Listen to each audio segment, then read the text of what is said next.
Live from Los Angeles, welcome to Good Morning La La Land. I'm Dr. Erin. I'm Rob Mack. And I'm GMLA. This is Good Morning La La Land, America's first live streaming daily talk show, coming to you live Monday through Friday at 9 a.m. on Instagram, Facebook, YouTube, Twitter, and Twitch. Also available on Apple TV and Roku via the EverTalk app. And it's Miracle Monday, y'all. We're coming together each day to know the truth, live on spiritual principle, and align with universal law. And today we're going to talk about tithing, not old school church tithing, but where are you putting your time, your talent, and your treasure, and knowing that the universe has to return it multiplied abundantly. There we so go. we're going to talk about that. Love the alliterations, Miracle Monday. That's time, right. treasure. How are you guys? How's your weekend? It's fantastic. It was fast. Yeah. Right? It was. Mine was.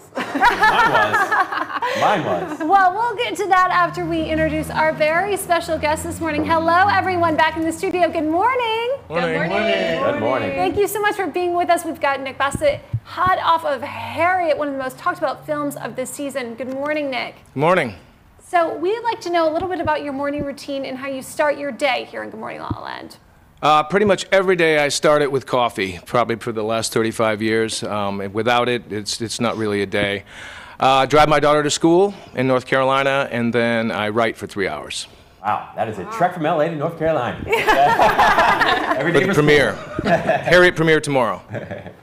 Well, thank you for being with us this morning. Marla Matt is in the house. She is a relationship expert for entrepreneurs. Love that. Good morning. Good morning. So what's your morning routine like? How do you start your day? My day starts in bed with some gratitude. So gratitude for my physical body, for my health, for my life. And then I extend it out for my partner and I roll over and have gratitude for him. And then I start my day with intention and vision. And how do I want to be throughout my day? Love that. So what's your vision and intention for today? To shine out love as light, as bright, as wonderful as possible today. Ooh. I'll have what she's having. Absolutely. And you always do that, by the way. You do that every day, so yeah. Well, as the founder and CEO of The Lifestyle Perfected, how have you perfected your mornings? So actually my mornings, I used to start my mornings feeling upset and really kind of not so happy, which is why I started a morning routine. And when I wake up, similar to Marla, I practice gratitude. And I make it really simple at first. Like I feel grateful for being in my bed, for my pillow, for my blanket, like things that are very easy to be grateful for. And then I work my way up. I used to pick up my phone and, kind of feel stressed. So I wanted to feel good about picking up my phone. So now I send out loving messages. As soon as I pick the phone up, we had a loving message this morning. And then I stretch, set my intentions, and actually, just focus on having a great day. Love that. Such great advice, too, to start where it's easy, especially with the gratitude, right? Yeah. Well, thank you all so much for being with us. We look forward to continuing the conversation later in the show. Oh, I'm excited to talk about them. I adore those two humans. Oh my gosh. It's going to be a great conversation. Yes, and we are expecting a few other guests, but here in Los Angeles, we are experiencing a state of emergency with the fires happening at the Getty Center. So we woke up to an evacuation warning again today. Yes, I live in Sherman Oaks, which is just the other side of the 405 where the fires are happening. And even on our way to the studio, you could see the smoke and the flames. So my heart, my thoughts, my prayers are with everyone. Be safe. If they ask you to evacuate, please do. Oh, definitely sending prayers out for sure. Absolutely. It's intense. Feel so blessed. We had an amazing weekend, you guys. I have to say that it's been so fascinating. So I don't know if you watched my stories, but I was at a family reunion this weekend. We do it once a year. And we actually come together for philanthropy. We give away money, which is really kind of ironic because I grew up very poor. It was really interesting. It was kind of like rich dad, poor dad kind of a thing. My mom's side of the family was very poor. She grew up from a lineage almost like below poverty, generations back. And my dad's side of the family, generations back, was one of the wealthiest families in America. So it's been really interesting to watch the whole thing. And the family that put together the philanthropy fund was basically a lot of the family money has gone away through the Depression and things like that. But luckily, the philanthropy has been able to sustain, and a lot of the family members do very well financially, but on their own. And so it's just beautiful, and it was really cool for my son. I think the biggest blessing is for the kids, for them to see how we're committed to giving back. and we get involved, and everyone kind of presents of who they give money to and why that matters to them, and it's such a blessing, you guys. That's awesome. So cool. Sounds amazing. Yeah. All about the kids. Love the kids, right. right? Yeah. How about you guys? I went to a UNICEF masquerade ball this weekend. It was amazing. Which is one of like the coolest events that happens in LA. So Yeah, where was cool. it? Tell us about it. Did you dress up? I know. The ultimate question. It was at Kimpton Lapeer Hotel. It was beautiful. That's where One Erin of my first favorite places. For Soul Society events, Yeah. exactly. And Billie Eilish performed. I mean, what? You pretty cool. breezed over that Yeah, one. Was that pretty cool. insane? Yeah, it was amazing. Honestly, amazing. And it wasn't a huge crowd. It was just like, big enough to be super fun, but small enough to be intimate. So it was awesome. love that. Yeah, tons of fun. Great cause, of course. UNICEF. So what was your costume? Well, the great thing about it is, because we always joke, I don't want to work at my social life. I mean, that's, Yeah. So the whole point was to go to a masquerade ball where everybody pretty much wears, whatever, a blazer, suit, I a can't dress. see- I can't and they see- carry you around the mask. Oh, okay. Yeah. I can't see you in a onesie. No, not going to do the onesie probably, for sure. That's, yeah. We're getting you in a onesie. Oh, man, I'm so scared. You have to pay me a lot for that. You probably have a lot of fun. You'll be like, oh my gosh, you're like, Yeah, that is beyond my pay grade right there, the onesie, for my sure. How was your weekend, Jess? It was a relaxing weekend full of really great art and food. One of my friends had a rooftop birthday, and she had an art exhibit, which was gorgeous. Aubrey, who of course has featured some of our guests here on Good Morning La La Land. And then one of my dear friends started our very own supper club. So once a month, the friends that I consider family in LA are going around trying the restaurants that have been in our bucket list, because we're all so busy, and we really decided, you know what, we need Sunday family dinners. So our first one was at Major Domo, downtown in the Arts District. Amazing meal, you guys. Award-winning chef. It was so cool. And I was the only girl, and it was so funny because it was this group that we play poker with. And I'm always one of the last ones standing. So it was like poker family dinner downtown in the Arts District. It was really There's some That's awesome. amazing That sounds restaurants fun. in Los Angeles. Yeah. I mean, Yeah. I think you could live here for 10 years and never even hit them. Oh, for sure, right? A Right? fraction of them. Yeah. Amazing, Well, you're going to run right? out of money before you run out of restaurants. I promise you that. Exactly. But also, there was another moon situation happening last night, a new moon, and I love following the account Moon Omens. No, I'm not sponsored by them, but I do really love the insight that they share. And so they sent everyone who follows them an affirmation to meditate on for the new moon. So I want to share that with you because I think it's really important, especially in entering like this new phase and the new week. It's saying, I'm letting go of my assumed timeline, which was so key and really resonated with me because I feel like I'm in a hurry to catch up where I think I should be in my life. And then it says, I trust, surrender, and accept divine timing. I'm grateful for roadblocks, uncertainties, fears, insecurities, and doubts that I experience internally because I'm like an alchemist, and I choose to transform those dark sides of myself into light and use them to upgrade my being. Amen. Talk about Miracle affirmation. Monday, Yes, right? it is. We call it not outlining, not having like knowing how it's going to happen or when it's going to happen, but just staying true and taking inspired action on all of it. Well, especially when you know something is going to happen and you trust and you believe in that so deeply, just hurry up and happen already. You know what I mean? The ambulance going by is confirmation from the universe, so it says yes, That's for right. sure. It's all happening. So speaking of Miracle Monday, Manifesting Money, Mindful Monday, whatever you want to call it, we're talking about the law of tithing, and it's actually a law. It's actually kind of more like the law of abundance. It's actually multiplied abundantly. So, back in the day, I remember being part of spiritual centers, and there was a lot of pressure to give tithing 10% of your income. And I remember kind of being resentful because I'm like, wait, I go to 1 hour on Sunday to a service, and I'm in one class that I pay for. Why would I give you 10% of my income? That makes no sense whatsoever. Yeah. So I started researching and looking up like biblical stuff to whatever and what it really means. And tithing is really about your time, your talent, and your treasure. And it means basically that what you give money to multiplies abundantly. And really you should be giving it to what you care about. And if it's your community, great. If it's whatever that is. But I think it's an interesting thing to think about where are you spending your money? And what does that mean? Is that in alignment with your core values? And what do you can really take a look at someone's life and hopefully they're spending on what they really care about. So what do you guys care about? I've always spent most of my money on books, to be honest with you. I'm not kidding. I used to spend all of my money on books. I mean, there were times in my life where it was like food, books. I'm going with the books because the food, I'm going to be hungry in 30 minutes. Right. No matter what I eat, it's probably my metabolism. But yeah. What was the best book you ever spent your money on? Oh my gosh, Be As You Are by Ramana Maharshi is probably one of the best books ever, for sure. I think that's one of the greatest. I still love Return to Love by Marianne Williamson. Oh, there's so many great There's so ones. many great books. Do you have a favorite, Jess? I'm going to be honest. I didn't invest my money on No? books. I Louboutins? yes, my money went right to my closet and to the dinner table of wherever restaurant I was I at. can appreciate that, as it should, as a model. Well, yeah, Right. food, fashion, art, that's always been where I've invested. And it's interesting though, because that's where I am the most abundant, right? Is my community, and that's where I've always poured my funds.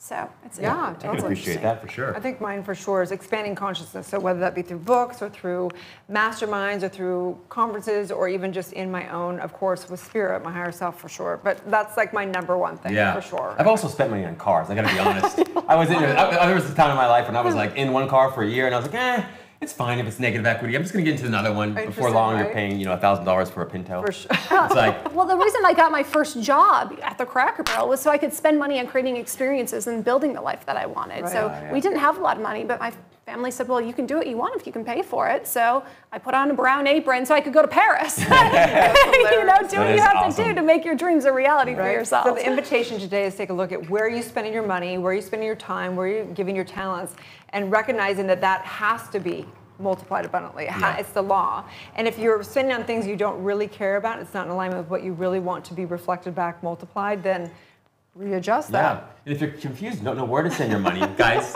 do we know where they should send it? Just send it to us. Clearly. I take PayPal.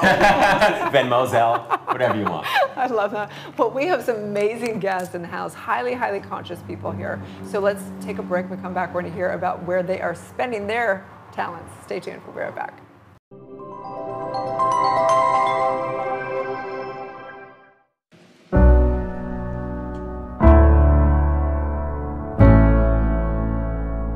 Where can you watch the stories of people changing the world? EverTalk TV, the Netflix of talk. I'm Jez Moyer, the co-founder and host of EverTalk TV, and I am thrilled to introduce you to America's first live video streaming talk show network. I'm so excited to be here on the couch with all you amazing people. Yeah. I'm just in complete awe. Thank you. Happy to be here. And for those who don't know what goes on, this is a big old, there's a lot going on here. You do this every day. Live. God bless you guys. I mean, people, there's a lot going on. Thank you for having me. This is an awesome studio. Thank you for having me. I'm so excited. I feel that, actually. I can feel that. How exciting Motivation Monday. And the guests this morning have been incredible. Thank you so much. I'm so excited to be here with you. And we have Rachel Boston, who is in The Last Bridesmaid on Hallmark. It actually is dropping tomorrow, the 22nd, right? It is. Tomorrow night's our premiere. Woo! Congratulations! I'm so excited to welcome Jason and Ashley Waller to the show. Congratulations on the new beginnings. We're so excited for the premiere on MTV tonight. Thank you guys. We appreciate it. Thank you. The book is actually being shipped out today. It published this week. Wow, congratulations. You guys are the first show that I've actually done talking about the book. I think this is my first time my book's been up on TV. This is awesome. Our friends at Universal Pictures have a special delivery for us this morning from a tethered himself. Have you seen the film Us by Academy Award winner Jordan Peele? You know, I'm sitting here next to you guys, and it's just like, this is a powerful moment for me. Like, you know, I'm humbled by it because it's like I'm sharing this movie with you guys, and you know, it's moving for me. What are you most grateful for today? I am so grateful to be here and to have the opportunity to be with all these wonderful, badass boss babes and with all of you. And it's just a wonderful opportunity to share the positive messages out in the world, because I think the world really needs it right now. What we've done and thanking me for the contribution we're making to their lives. Oh, and I thought, nice. That's this great. is what my purpose is. This is why I was born. Now, Show the camera. up to you to choose the winner. Is it Annie? Is it Haley? That's why I like this show. You know, years ago I did the Dinah Show, which is Dinah Shore, and it was a daytime show. And it was kind of like this. It was just like very up, and it was all positive stuff. They didn't bring negative stuff to the audience. And that's what I feel with this show. It's very relaxed. You know, it's very professional, but it's quite a bit of fun. You can binge watch and binge watch. You can binge watch. And you can binge watch. Binge watch, or you can binge watch. Please binge watch. You can binge watch and binge them on EverTalk TV. Thanks for coming. Bye. First TV experience. I'm so happy I did it with you.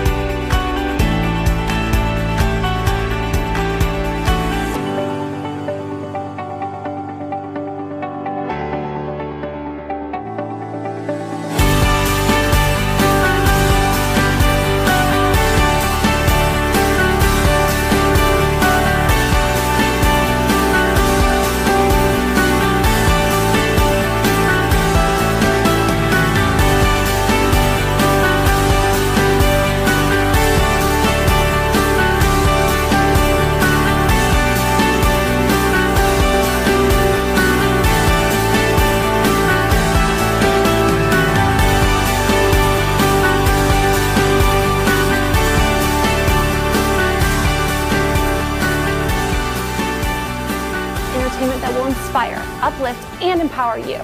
Anytime, anywhere on EverTalk TV, your home for talk.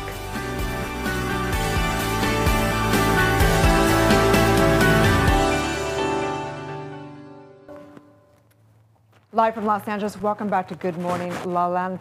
We are talking about spending time, talent, and treasure on things that you love. And it's super important for all of us to spend time with intimacy with people that we love. And so we have an expert here, an amazing, extraordinary, conscious woman, Marla Mattinson, in the house. She is an intimacy expert for high-achieving experts, because entrepreneurs and things, so many of us get so busy all the time that we start to have that part of our life slip. I know I do it all the time. So I'm so excited that you're here. Thank you for having me. Yeah. I'm very excited to be here. So what does it mean to be an intimacy expert? Well, first, the word intimacy is a little unsettling for people. Some people think it just means sex. Some people think it means how you connect with people. So we really need to just sort of define intimacy first. But really, it's the connection underneath every interaction that you have. So you can have an intimate interaction with your banker, right? If you're actually connected through the glass.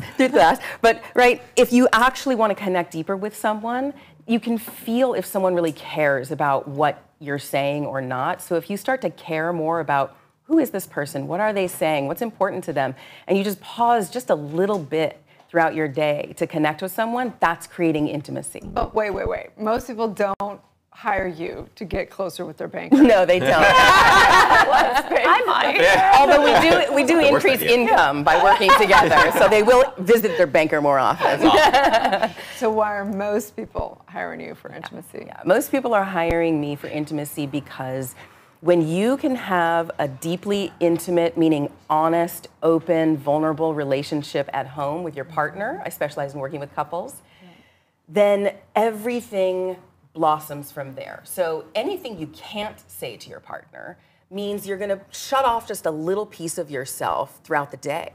Because if you can't say it with your partner at home and be completely honest with your partner, then when you go out into the world, there's this little part of you that you're keeping hidden and off to the side. And this is true about even if you're not in a relationship. If you have some shame or guilt or something that you want to hide from the world, then you're not shining as bright as you possibly can. So to teach how to actually be as open and honest and vulnerable in relationship at home, it opens up the channels for wealth. It opens up the channels for love. Your mojo turns to money. Exactly. Which sounds very tempting, but there's something to be said about mystery, isn't there? Because I've always been taught that within relationships, maybe not being fully open and wholly vulnerable, especially in the beginning, it's better to have a little bit of mystery. Okay. Not because there's guilt or shame around something, but why should I tell you everything? I love that. Okay, so this is a different type of energetic. So mystery can be expressed through novelty, through doing different new things together that you're aware of because you're planning it, but your partner's not.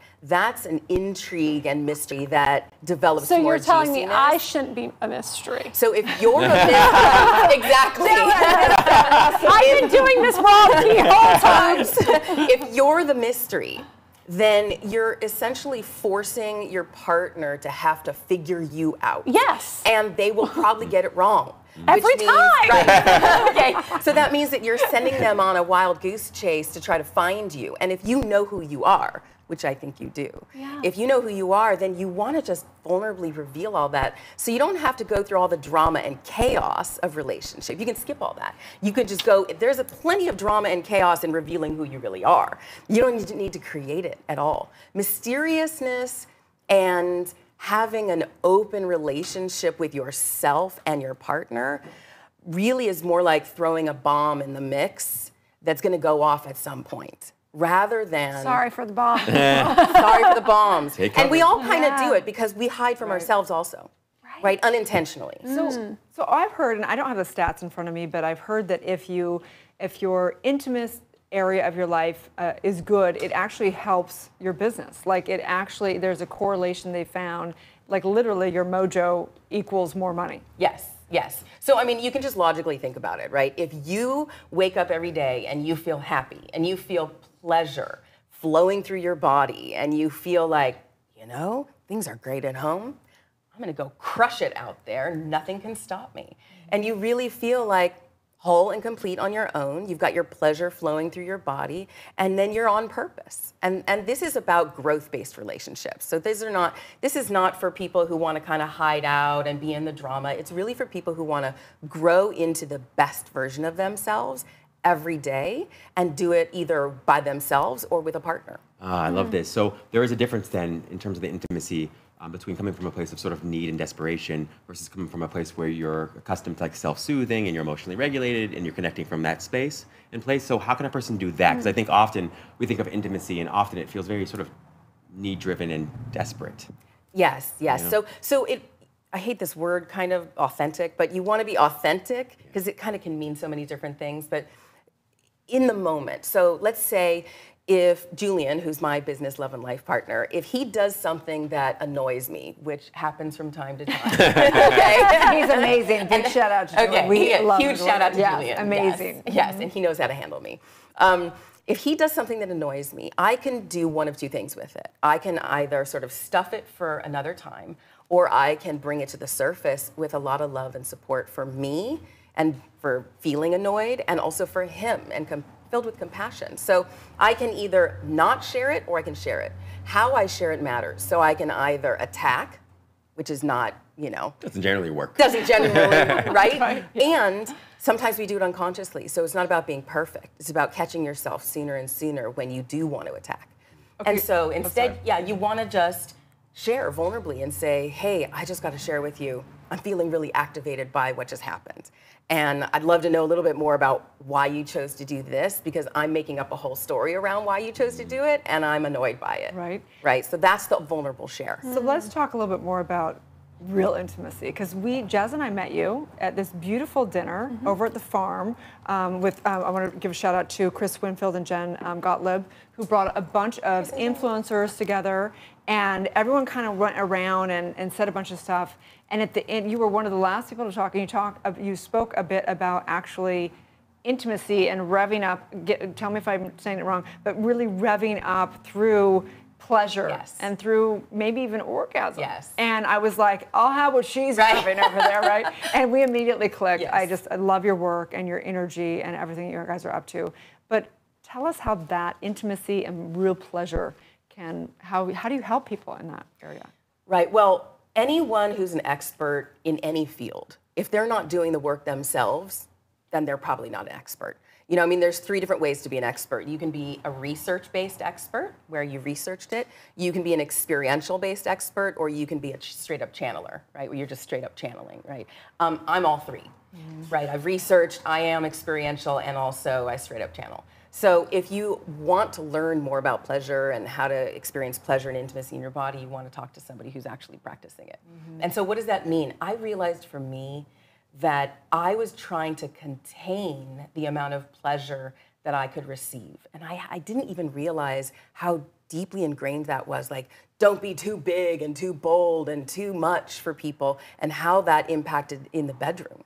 And I'm pretty free and open in the bedroom, but even just very recently, Julian and I found another way in for pleasure, and he helped me increase your capacity to receive, Marla, is what he said. So when we're intimate, increase your capacity to receive. And what that means is, because so much sensation running through your body can be uncomfortable.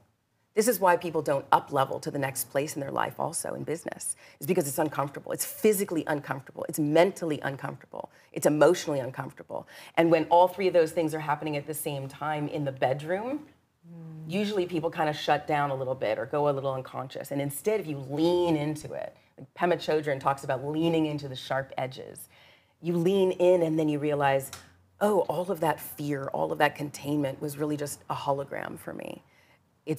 I can just expand to the capacity of the universe. It sounds really woo-woo. It's super woo. And you really are a highly, highly educated woman. Yes. You have so much to bring to the table. And it's kind of almost like, get it in concept, and you have glimpses of, pure pleasure and receiving and all this stuff, but like, I gotta get moving in the morning. You know what I mean? Like, I don't have hours to like hang out and have intimate. Like, we live in a very fast-paced world. Okay, well, let's talk about the practicality of it. Yeah. Okay, so my background is in mathematics and neuroscience. Okay, so yes, I got a ton of woo, but I'm also very, very researched. This is what I love.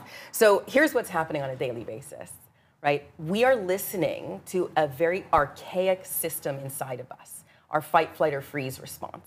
We're listening to that, and it's driving us every day.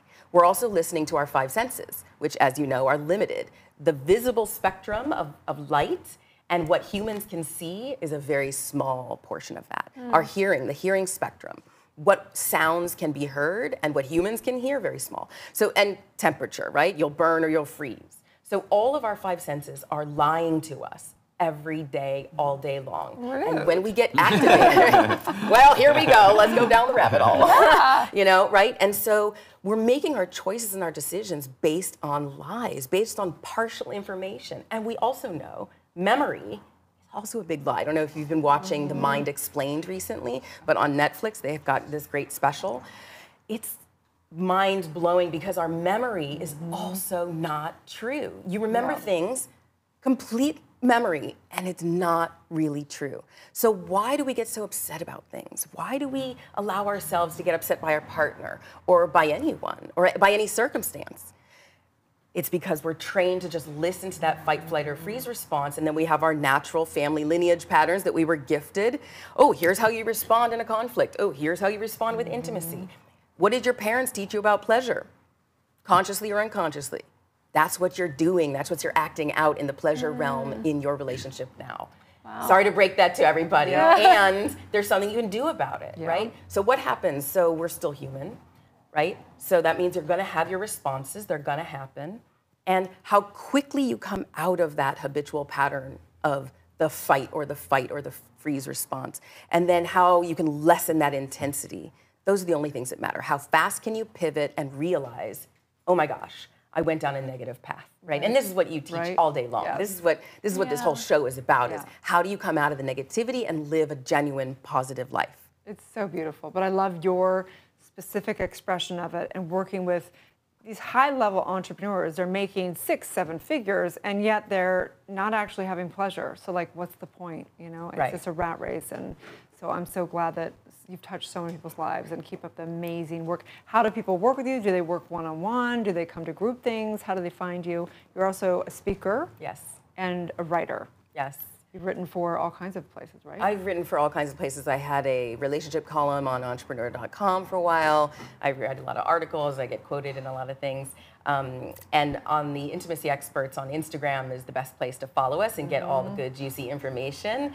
And my website, marlamanson.com, people can find me to work with me privately. I don't do any group programs anymore. We do something really fun called the Exploratorium, which is a 2-day in-person for 1 couple at a time in our private home in Venice. And it's exploring your family lineage patterns around pleasure and joy and coming through it just totally amplified and sexy together as a couple. That sounds intimidating just I know it's not for everyone. It's not for everyone.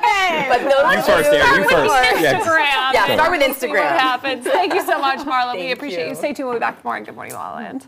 You watch the stories of people changing the world. EverTalk TV, the Netflix of talk. Tell me where I'm holding. If you could describe the legacy you want to leave behind in a couple of words, what would it be? You know, the person who made a massive dent in the world of loneliness. You know, it's the #1 health epidemic that we're facing in the world today. It's the #1 predictor of our mortality. It's more likely to kill you than smoking, heart disease, traffic, the flu, sitting. And if I can make a dent in the world of loneliness, then that to me is everything. Aw, I love your message and I love your story. And for you guys out there, go download Hey Vina. It's really, really remarkable. I downloaded it. They ask questions that actually help target who you're looking for and who you're looking to network with and become friends with. Thank you. If you like this, please share it, please comment it, and thank you again for being here. Thank you for having me. EverTalk is #community powered, so we are excited to offer you a free 30-day subscription to explore the talk shows that will bring you timeless entertainment and evergreen conversations that will inspire, uplift, and empower you anytime, anywhere at EverTalk TV. We'll be right back.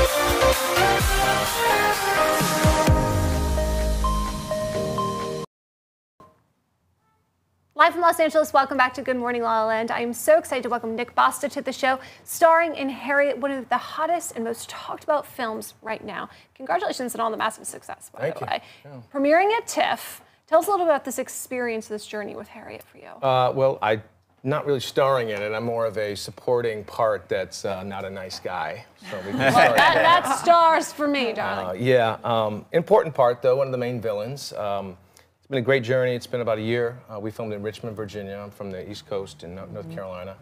So we filmed a year ago. You know, to tell the story of Harriet, who should be on the $20 bill, hopefully, when we vote. We say Harriet Tubman, one of the greatest American heroes. Yeah, it's never been a feature about her. There've been a couple TV movies, I think, but nothing like this. Cynthia Erivo's playing Harriet, and she really, you know, she won the Tony for Color Purple, and she elevates the movie to an incredible realm. I'm playing the overseer, so I'm doing nasty things most of the movie. Let's take a look at the trailer for Harriet. I don't know if you know how extraordinary this is, but you have made it 100 miles to freedom all by yourself. Would you like to pick a new name to mark your freedom?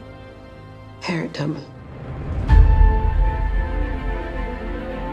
You are welcome here anytime. If I'm free, my family should be too. I made up my mind, I'm going back. Harriet, welcome to the Underground Railroad.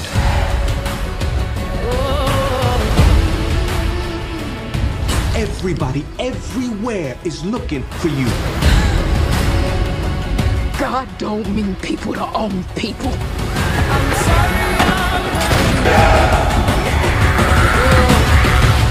Ready?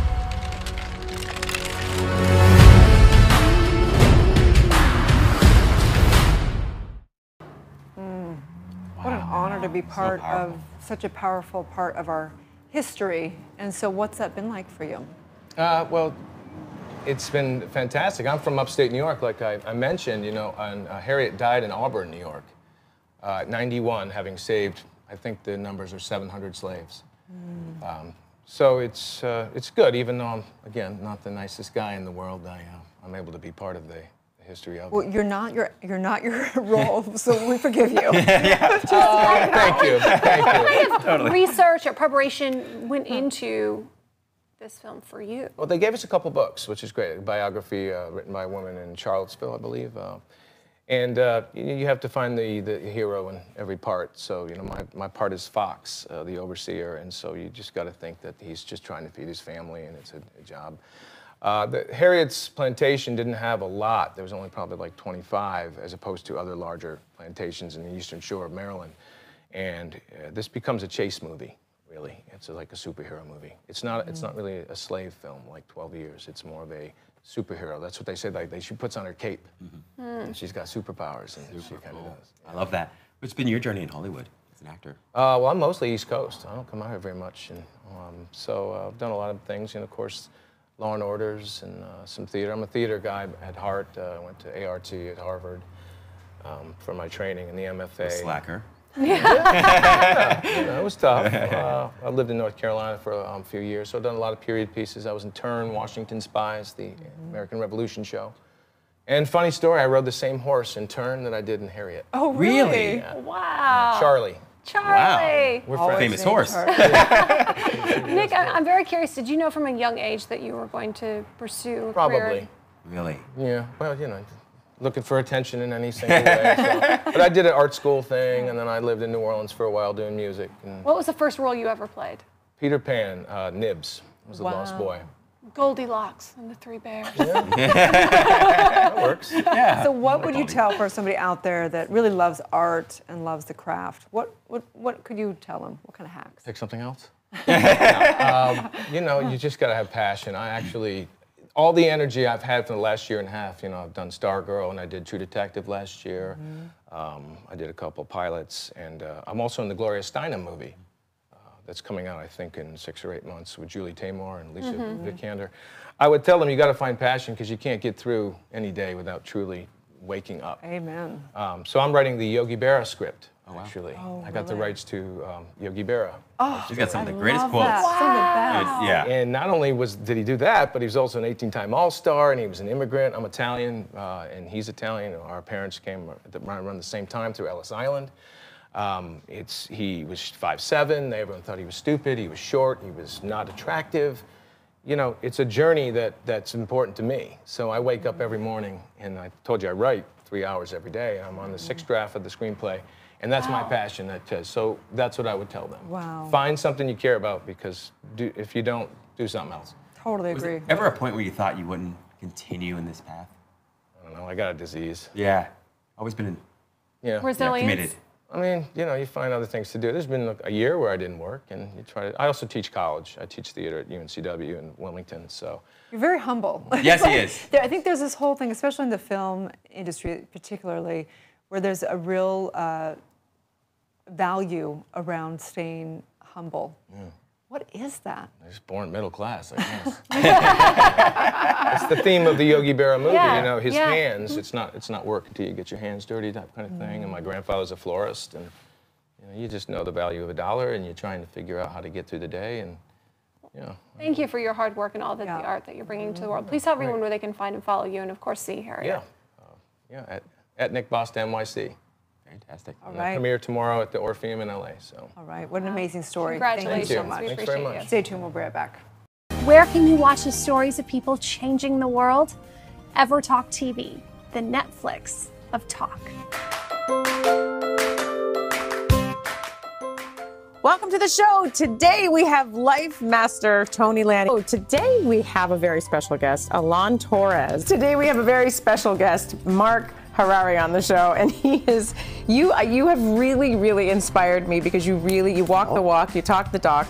It's never too late, no matter what your age. Doesn't matter if you're young, it doesn't matter if you're older. You know, over the last 10 plus years, 12 years, it's been this journey where as I was continuing to help others, I was helping myself. You know, as I went deeper, I was able to bring people deeper.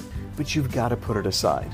You've got to put it Right, that's aside one of his tips, is leave the at the door. Drop it at the door. But we can't give you too many more little tips, because we're going to give away the whole thing. But there is a video, if you click below.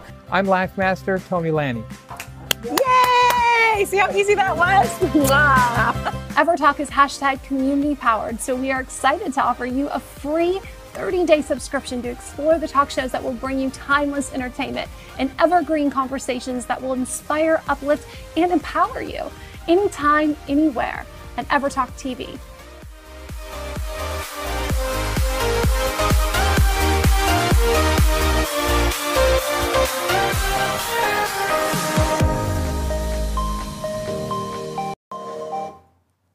Live from Los Angeles, welcome back to Good Morning La La Land. On this hashtag Miracle Monday, this man has lifestyle perfected. Nadav Wolf, welcome to the show. Thank you. So It's what great was to be your here. journey to perfecting life the way you have? Well, it's always a continuous journey, right, firstly.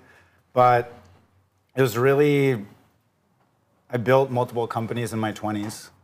And I did it from a place of not feeling good enough, you know, feeling stressed, kind of wanting to make money because I felt like I was lacking something. And after I sold those businesses, I really got that I didn't want to do it the same way again. And I want to do it from a place of feeling good and a place of just enjoying the journey, right? That's like the cliche thing to do and say, but that's really what I wanted. And so that's what I focused on creating at that point. You know, I think it's so amazing about you. Again, Jez and I met through Chris and Jen, again, at that one event. And you come across very like Burning Man-esque and kind of like, free spirit, but you're very grounded in your entrepreneurship. And you had a lot of different projects and everything from the retreat center. Tell me how to pronounce the one, the institute in Costa You give it a Rica. try, and then I believe you did it right. Imaloa? Yeah. Okay. Oh. She nailed it. It's There you go. not easy to pronounce. You do so many different projects, really grounded in entrepreneurial spirit, and yet you're very ethereal and spiritual, which is, I think, unique. It's a great balance. You've got one foot firmly placed in both the worldly and ethereal realm. Yeah. How did you get to be able to do that? Yeah, I think it's really just seeing that. Well, lifestyle perfected, and the focus is really that woo-woo spiritual side, and then bringing on executive management tools, right? And that's what I realized in my journey. I was like, coaching is great. And when I get coached, have you ever had coaches, or do you ever use them? I've got two. Happiness and Dr. Divinity. Perfect. So you have two amazing coaches. Yeah. So I really realized that when I got coached, I would get insights, and I would kind of feel that shift in vibration, but it didn't always stick, right? Like maybe 30% of what I got would stick, and then when I did consulting, or when I got consulted, I wasn't always getting the results I wanted. Like I had the strategies. You can read strategies in books. You can hear them from people, watch YouTube videos. I mean, there's so many places to get them. But when those strategies were built on top of limiting beliefs or vibrational misalignment, I wouldn't be able to execute in the way that I wanted to do so. Right. So I put that together, and I really, realized the way I feel and my beliefs are really the foundation of what I can build on. And once I'm aligned with that, or once, that's what we do with our clients, we focus on aligning them in that you actually can execute. And so we bring in project management systems, financial management, customer relationship management systems. We even work with the calendar. The calendar, we say, is a reflection of self-love, right? So if you really love yourself and truly focus on this is a calendar, but it really is. Yeah, it really is. Like I remember years back, like I would put some in my calendar, and then I just not even think about it. I'd be like, oh, I put it on my calendar, but I didn't actually do it. Yeah. And then when you get like your priorities and your values and what you really want to do, and it becomes your reverence. It's amazing. So how do you help people do that? How do you get them to know what to put on their calendar? Yeah, I mean that part's really easy. It's doing what you love, right? It's what is your ideal day, and the key is really knowing that we deserve and receive to have what we want, right? And so I'm putting out a course called Time Creation Mastery in the next few weeks, and the first thing is really going, okay, what do I love to do? Like, what do I want my days to look like, my weeks to look like, what I want my year to look like, and setting a structure, but knowing that we deserve to have that. So I've got to say though, that it seems like a luxury. Most people who aren't in Los Angeles are living this woo lifestyle saying, great, I don't have the luxury of designing my day and my life. I've got a job, I need to provide for my family. So what is maybe one accessible first step for the people who aren't designing their lives in La La Land? Yeah, I think just take that first step, right? If you want to spend more time with your family, you can take that step. If there's something that you used to do when you were a child, like some sport or something like that, even at work, right? I think when people have jobs, we feel like, well, I'm at the mercy of my employer. But normally it's just about asking for something that we want.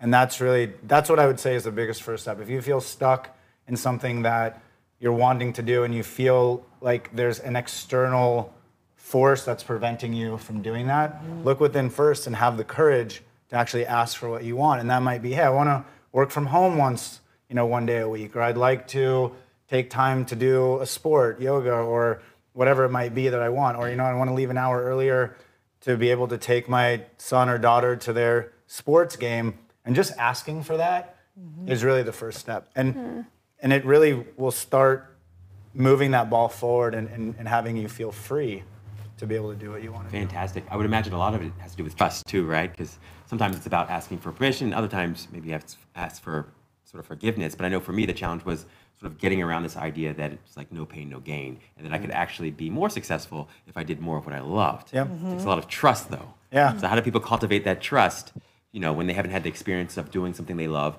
or enjoying their work more and prioritizing that and then finding success as a result? Yeah, I mean, trust is huge, right? I think it's one of the biggest things, and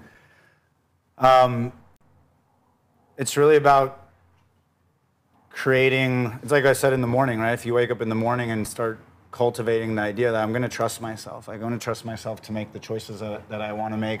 I'm going to trust that the universe is good, and I'm going to flow downstream, and it's going to bring me what I want. And I think when we trust ourselves, we can actually start trusting other people, and we want to know that we have people in our lives who support us, right? We want to know that we can trust people. The relationships that we have are ones that we want the best for each other.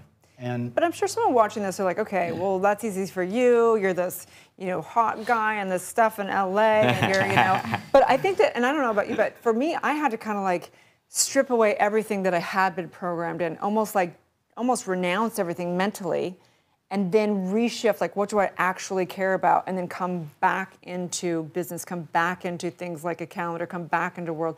How do people do that don't have the luxury of going off to a Burning Man and losing themselves in it, and then,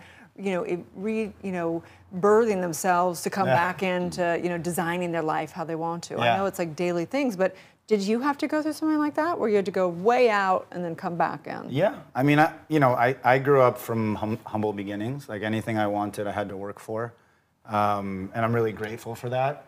But for me, what really, I call it actually a passion pivot, right? And passion pivots can either happen like, hey, you know what? You could be watching this and say, I'm going to sit down and start working with my calendar and make shifts, or you can wait 2 years until you're stressed, have a disease, are forced to change your life. Or right? you can go down to Costa Rica, yeah, or the retreat center. Yeah, you can do that. But I think it's really these little steps. Like that's the biggest thing. Watching a show like this that gives you information. There's tons of information on YouTube. There's courses you can take. Mm-hmm. I think that normally people think it's some huge step, but for me, I worked really hard. I built and sold my companies, and I felt like I had the success, which I did. Mm-hmm. And I realized one day that I was happy, but I was not fulfilled. And in that moment, I literally left everything. I was an executive of a 700-person company that had bought our company. I lived in a penthouse in San Diego. I really went from not having any money to having things that I wanted. And that was actually one of the biggest lessons, was walking away from something that was super good, right? So sometimes you walk away from bad situations, but at this point I walked away from a really good situation, and it was one of the biggest gifts of my life. So that takes courage, for sure. My gosh. So how can people work with you? Do you do one-on-ones? Do you do group things? What does that look like? Yeah, so I do one-on-ones with CEOs. Our whole programs are built around CEOs and their teams. Programs that are more accessible, we have Time Creation Masteries coming out. That one is coming out in a couple weeks. And we're doing a $97 a month group coaching program, really, that anyone can join. But if you just go to Instagram and follow Nadav Wilf, you can get information on all of these things. Amazing. Thank you so much. We appreciate you. Stay tuned. We'll be back tomorrow. Good morning, all. Thanks so much. You watch the stories of people changing the world? EverTalk TV, the Netflix of talk. Today I'm officially coming out of the closet as a mother. I've never publicly announced it. I've been a model for 15 years, and now I'm finally letting people know I have 2 kids. I have a 16-year-old son, and my 13-year-old son will be 14 in another month and a half. Obviously explaining that I have a 16-year-old, people are gonna be like, wait, how old are you? And I'm under 40, I'm 36. Okay, let's just get that out there. Oh, wow. Coming out of the closet again. You came out twice already today. I know, oh my gosh. I hope that our viewers are watching this to realize that when you have a passion and when it pays the bills and you can live a good life and provide for your children, there should be no shame in what you do. Right. EverTalk is hashtag community powered, so we are excited to offer you a free 30-day subscription to explore the talk shows that will bring you timeless entertainment and evergreen conversations that will inspire, uplift, and empower you anytime, anywhere at EverTalk TV.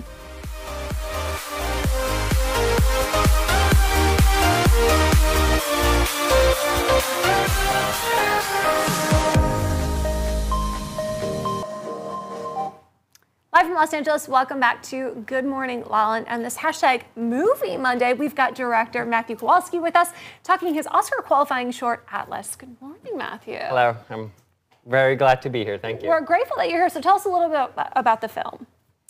So it's a bit surreal comedy about getting unstuck. The main character, Atlas, is a catatonic patient in a psychiatric ward. And throughout the movie, he's stuck, he's a riddle, we don't know his backstory. And what I find very universal and very powerful in the movie is that during the short, he becomes unstuck, and it's shaking things up in a big way, and I think we all need that in our lives. Have you experienced that yourself? Oh, a lot, a lot. Stuck a couple times, huh? So my story is I was studying film directing and medicine at the same time, and I was stuck at this decision process for a number of years, and I couldn't let any of the two go. And it took me 4 years of struggling and doing two at the same time to finally embrace filmmaking exclusively, and this was a big break for me. So it was what big getting what was unstuck. the unstuck moment? What was the decision? What something happened, or was it? Oh yeah, something happened. Uh-huh. And so it was in the final year of medical studies, and what you get there, there was a shift on hospital ward. So you're surrounded by terminally ill patients who don't have a lot to look forward to, and there was this group of students and doctors going from bed to bed, and the head doctor asks this elderly lady, "Is there anything more we can do for you, ma'am?" And she said, "If you could just move over, because this movie is important to me." And there was a TV behind it.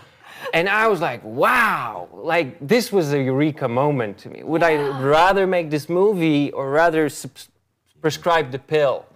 And to me, that was a calling. Like, wow, that's so much more profound than most of the folks that I know who felt like organic chemistry for the third time. They're like, oh, the pre-med route's not going to work. That is so much more profound. Your experience. Yeah. It was a big one. It was a big one, I have to tell you.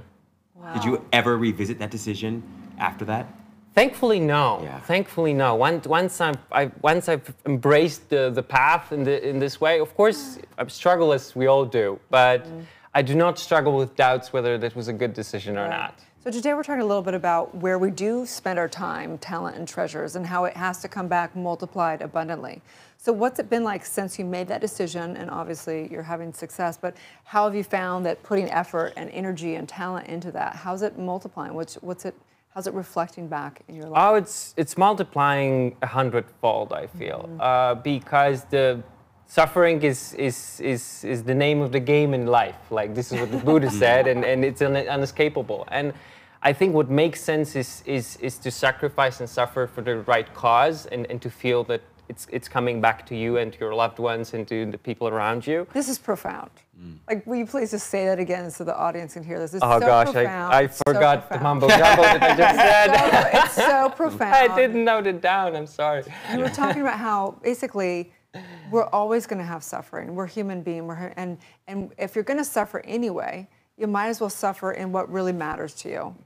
Thank you for putting down the loose thoughts that I had. It's really profound, and that's where we call Dharma in your work. It's really a reverency and giving of yourself to that, and that's what you're doing. And I know that woman, from a metaphor, she's sitting in that deathbed, watching your profound work, and you're touching lives on all different areas. So it's so amazing what you're doing. Thank you. Thank you for putting it all together. That's another inspirational moment for me. I'll remember this one. So what's next for you in your journey with Atlas? I'm gonna see. It's in the Oscar race at the moment, so the next step is getting shortlisted. So is this the first time you've been in the Oscar race? I mean, for sure. Incredible. That's incredible. Congratulations. Thank you. And by the way, it's a short I've written when I was in the medical school. Yeah. So I wrote it on the 4th year of medical university. It was inspired by a real patient that I've encountered. So there really was a catatonic patient on a psychiatric ward I was doing a shift at. And he was a riddle. He was a real life riddle, because there you have a man who's standing motionless the entire day. And nobody knows his story. And what was fascinating to me was how the entire ward, all the patients, all the other doctors, or the students, after a short time, they felt compelled to write up the story they didn't know. It's as if we cannot let other people be a blank page. And what I found really, what really stuck with me was that this person couldn't tell his story, so we wrote up his. And I think the world won't wait for us to write our story. The world will do it for us. That's true. That's why we have to be very adamant in writing up our story, in defining ourselves. Because love if we don't, somebody else will. Yes. And it might not be the box we want to be put in. It might be the random They will box. write you into their script. And the Oscar goes to Matthew. Yes, we definitely nominate you. Please tell everyone where they can find and follow your journey and watch the film. So you can find the film at Atlas, the short film, and I hope you're going to hear more of the movie. I know for certainly we'll hear more of you regardless. For sure. Thank you. Thank you so much, for Matthew. Divine work. having me. We are Good Morning La La Land, America's first live streaming daily talk show, coming to you live Monday through Friday at 9 a.m. All of today's interviews are available as a podcast on iTunes, and the whole show is streaming on EverTalk TV, on Apple TV, and Roku. That's right. We're waking up the world together. You guys have a Miracle Monday, Mindful Monday. Make it happen. Movie Monday, and be sure to check out Atlas. It's going to be a Good Morning La La Land.